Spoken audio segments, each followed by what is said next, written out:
меѓуетничките односи, евроинтеграциите, економијата, полициските акции. Во собранието претениците бараат одговори од власта за актуелните прашања. Блерин Беџетиот Дуј ја обвини владата за непочитување на законот за јазиците и селективна примена на препораките од Венецијанската комисија и побара од премиерот да каже дали ќе се градат капацитети за институционална примена на албанскиот јазик. Мицкоски му порача дека Дуј си игра со чувствата на албанците, иако ничие право не е загрозено. Кога истата комисија истакнува дека стандардите се минимални и државата може да понуди поголеми јазични права, дали ќе го почитувате и овој дел или и Венецијанската комисија, значи е добра кога политички ви одговара. Еве ви велам вчера на меѓународен настан, каде што реално според устав треба да е само македонскиот јазик официјален, стоеше превод на албански јазик и не ми пречеше. И нема да ми пречи.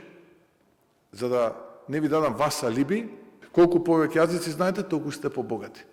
Луѓето во 21 век на Марс се качи. И уставните измени беа дел од собраниската расправа. Пратеничката Тренчевска од СДСМ побара јасен став од МНР дали ќе бидат внесени бугарите во уставот. Според неа власта го закочила евроинтегративниот пат на државата, зашто заменик министерот за надворешни Димитровски одговори дека токму СДСМ ја сноси целата вина за блокадата кон ЕУ.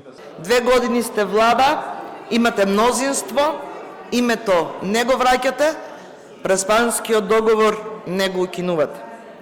Министри со бугарски пасош има во владата, градоначалници сите од ВМРО.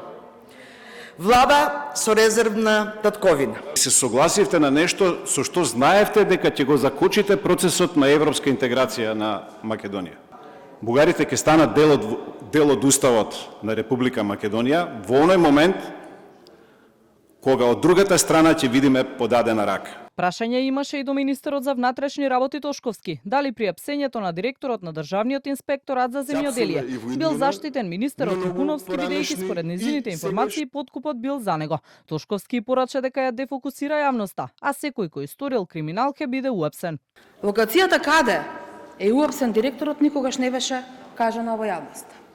Дали намерно или ненамерно, таа е локацијата во подземни простории, гаражи, кои водат до домот на министерот за земјоделие. Во предметниот објект живеат согласно информациите кои што ги добив непосредно 30 секунди од кога ми го поставивте прашањето, многу сегашни и поранешни функционери.